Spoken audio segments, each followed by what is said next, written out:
Gujarat કેડરના IPS અધિકારીઓના એસોસિએશનની બેઠક ડફનારા IPS મેસ ખાતે મળી હતી।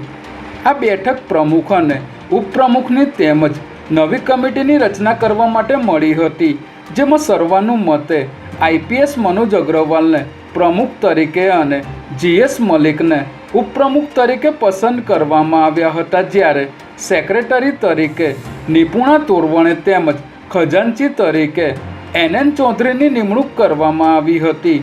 આ ઉપરાંત આઈપીએસ એસોસિએશનની એક્ઝિક્યુટિવ કમિટીમાં પિયુષ પટેલ, ગગનદીપ ગંભીર, વિરેન્દ્ર યાદવ, ઓમપ્રકાશ જાટ સહિત 11 અધિકારીઓનો સમાવેશ કરવામાં આવ્યો છે।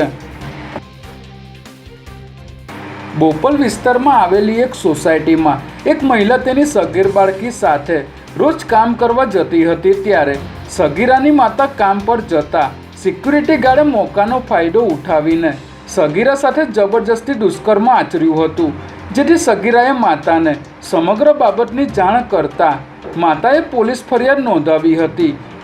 પોલીસ દ્વારા અંગે ગુનો નોંધી તાત્કાલિક દુષ્કર્મના આરોપી સિક્યુરિટી ગાર્ડ વિનોદ જાટવ સામે ગુનો નોંધીને તેની ધરપકડ કરી છે।